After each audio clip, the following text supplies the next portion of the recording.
A continuación presentaremos el análisis de la conversión a NIF del laboratorio Interés por Colombia, compañía que fue fundada en la ciudad de Barranquilla en el año 2008 y la cual los socios, atendiendo la obligatoriedad, han decidido hacer la adopción a las normas internacionales, la cual nos han contratado para dicha labor. Nosotros, como grupo de auditores y de acuerdo al decreto 2784 del año 2012, hemos tomado la decisión de hacer la adopción de las NIF de acuerdo a las NIF plenas.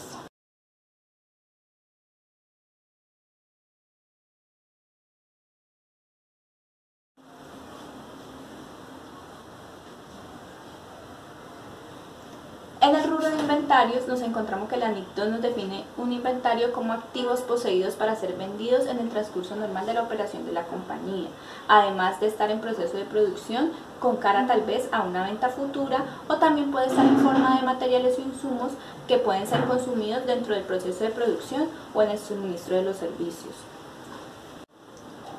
Entre los hallazgos que encontramos al realizar el respectivo proceso de calcular el valor neto de las referencias de acuerdo a la información que nos dio la compañía, nos encontramos con darle valor o no al reconocimiento del deterioro. Para esto tuvimos que determinar cuáles fueron sus costos de adquisición y sus costos de venta.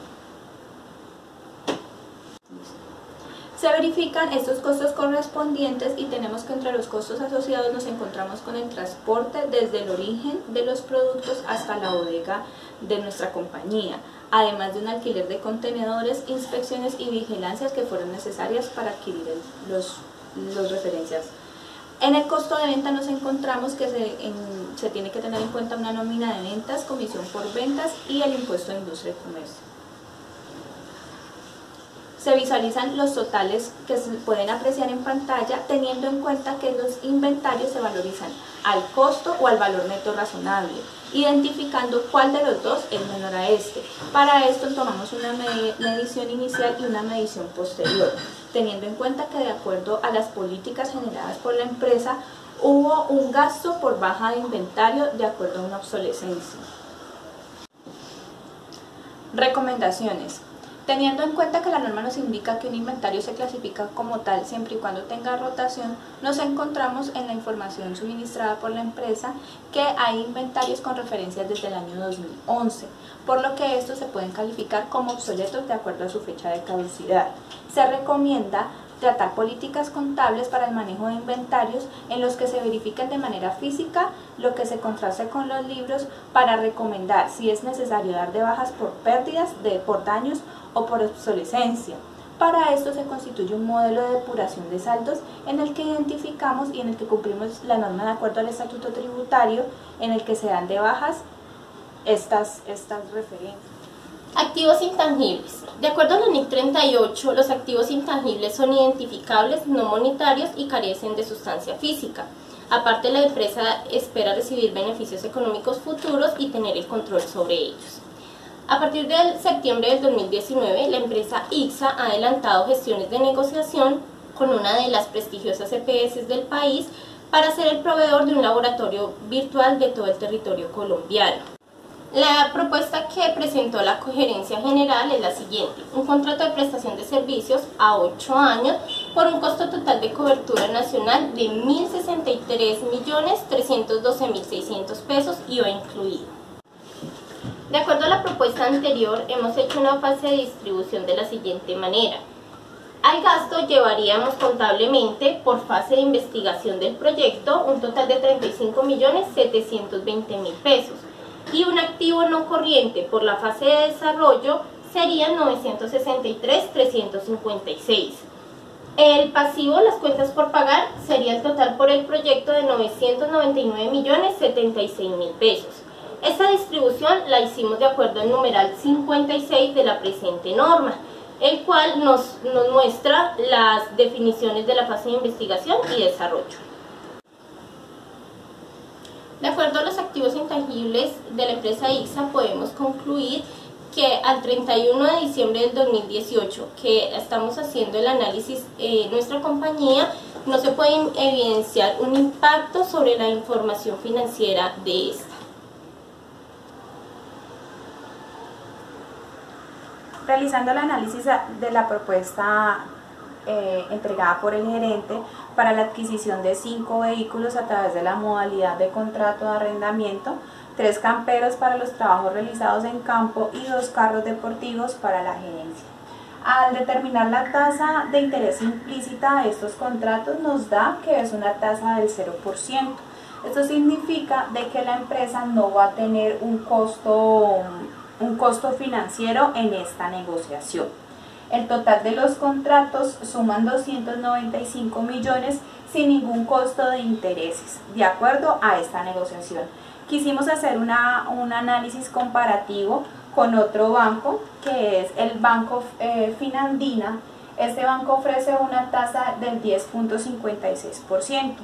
Al realizar el contrato de arrendamiento financiero, nos arroja un incremento en la negociación por los intereses que efectúa el banco. Al sumar estos dos valores, suman un total de 401 millones. Esto quiere decir que la propuesta que le realizaron al gerente, siempre y cuando se mantenga la tasa de interés del 0%, es la mejor opción para la compra de estos vehículos. Si se hiciera la negociación de este contrato, es necesario que la empresa realice la siguiente contabilización. Debe registrar un activo en arrendamiento financiero contra un pasivo por arrendamiento financiero. En el momento de realizar los pagos, se debe hacer el débito de la cuenta por pagar y la salida del banco. Como los vehículos van a quedar a la sociedad, es necesario depreciarlos de acuerdo a su vida útil y mensualmente se debe realizar este agotamiento. En conclusión, podemos decir que el arrendamiento financiero es una de las mejores formas de financiación que utilizan las empresas, ya que les evita el desembolso de grandes cantidades de dinero que pueden invertir en capital de trabajo. En este caso, la mejor opción para ISA es aceptar la propuesta del gerente con la tasa de interés del 0% para la negociación de los vehículos. De acuerdo al análisis de provisiones y contingencias, según la NIC 37, es importante tener en cuenta que las provisiones son pasivos en los que existe una incertidumbre en cuanto a la cuantía y el vencimiento de la misma. Para el análisis, ISAB nos suministró información donde nos muestran la cantidad de casos pendientes por resolver. Nosotros hicimos una calificación de acuerdo a la probabilidad de ocurrencia, ya calificándolos como remotos, posibles y probables. En los casos en los que se debe realizar una provisión son aquellos casos en los que hay una mayor probabilidad de que ocurra el hecho y se debe contabilizar la provisión. Cuando este porcentaje es menor a 50, se debe solamente hacer una contingencia que se revela en las notas a los estados financieros.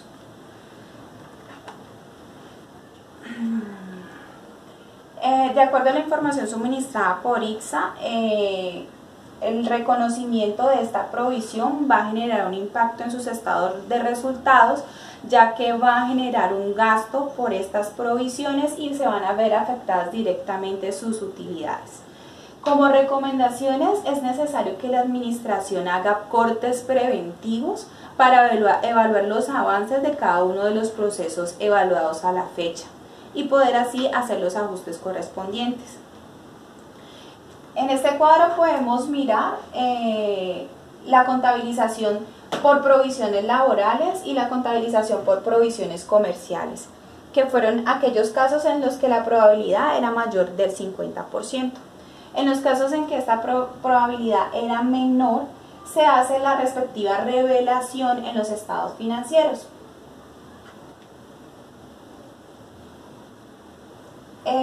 Esta es la revelación de las contingencias en los que no se hizo la provisión, solamente se hace la revelación. De acuerdo a la NIC 18, los ingresos de actividades ordinarias son reconocidos cuando es probable que los beneficios económicos futuros fluyan hacia la entidad y además que puedan ser medidos con fiabilidad. El concepto de ingresos por actividades ordinarias comprende ingresos por actividades ordinarias y también ganancias. En el caso de ICSA, sus ingresos correspondientes a dos contratos, uno por servicios de análisis de laboratorio y mantenimiento de equipos con los cuales se hacen esos análisis, y otro por subarriendo, son catalogados como ganancias, ya que no derivan de su actividad principal, la cual es la fabricación y comercialización de medicamentos. Esta empresa dio inicio a estos contratos en el año 2017, con una vigencia de 3 años. El pago de estos contratos se realizó en el transcurso del primer año. Por esto reconocieron el valor total de los contratos únicamente en este solo año. Siguiendo con lo que aplica la NIC 18, es recomendable que se determine, ya que estos son contratos por prestación de servicios, y de acuerdo a esto se debe tener en cuenta el tiempo de la duración en el cual se van a prestar estos servicios. Por lo tanto, recomendamos implementar una política en la cual tengan en cuenta el cálculo de un porcentaje de realización para determinar cuál es el valor por año que debe ser reconocido para los ingresos.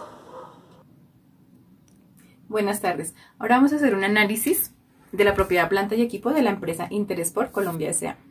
Al realizar el reconocimiento de las propiedades, planta y equipo, se tuvo en cuenta el costo del activo, el cual puede ser medido en forma fiable. Y vemos que son activos que se mantienen para su uso en el suministro de servicios y que se pueden emplear para arrendar a terceros o con propósitos administrativos, y su vida útil es superior a un periodo.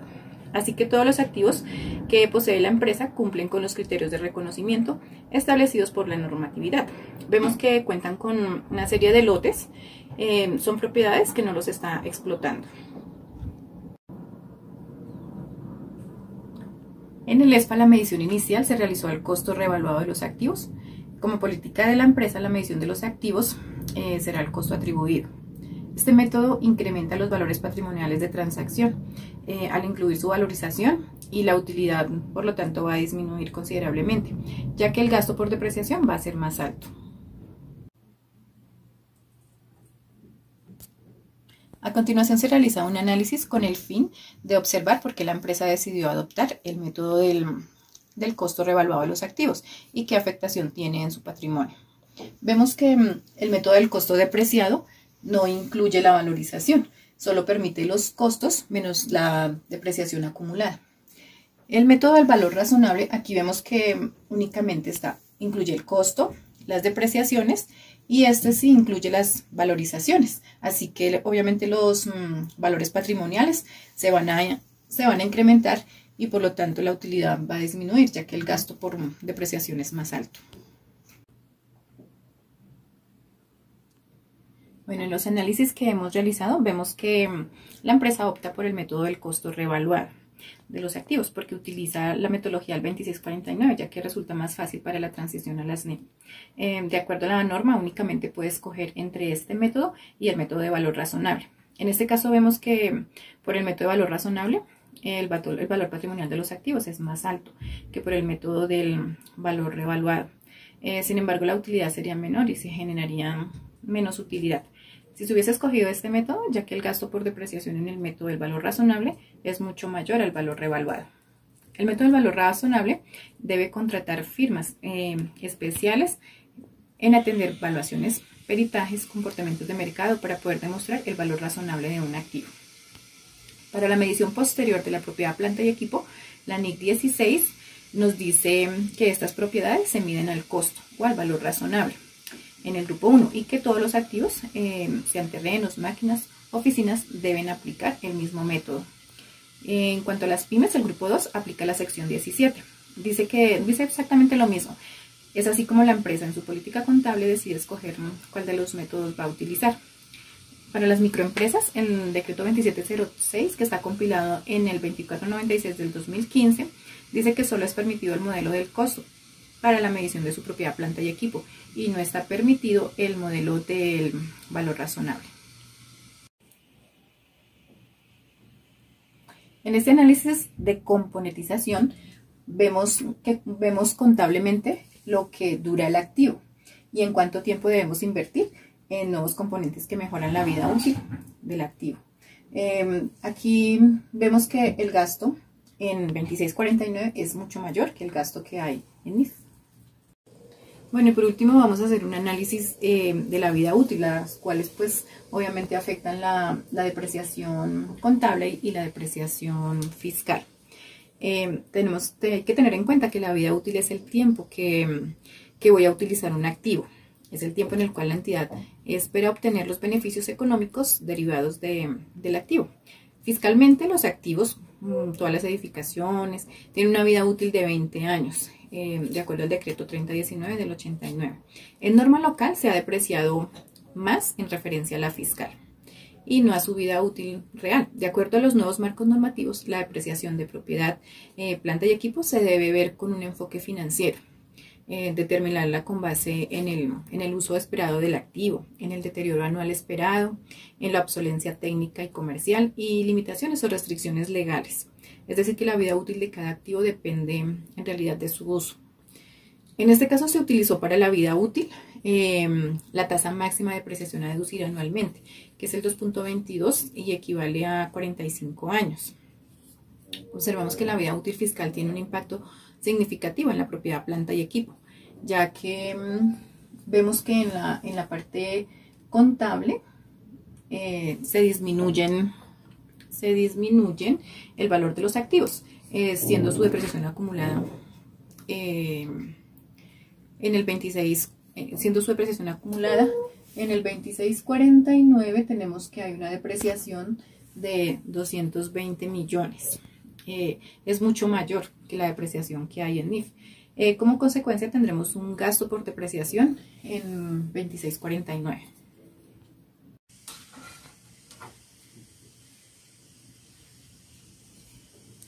Bueno, para hallar el impuesto diferido se utilizó la tasa de tributación del 33%. Entre la contabilidad contable y la contabilidad fiscal se presentaron las siguientes diferencias temporales. Bueno, haciendo un análisis de los saldos de NIF, que aquí hay 601, que esta es la base contable, y el saldo fiscal son 677 millones. Entonces, al comparar esas bases contables y fiscales de la propiedad, planta y equipo, se evidencia que es menor el valor en NIF. Entonces, por lo tanto, se genera un impuesto diferido en el activo. Esto quiere decir que en el estado de resultados se tendrá un ingreso por impuesto diferido que corresponde a una diferencia temporal deducible.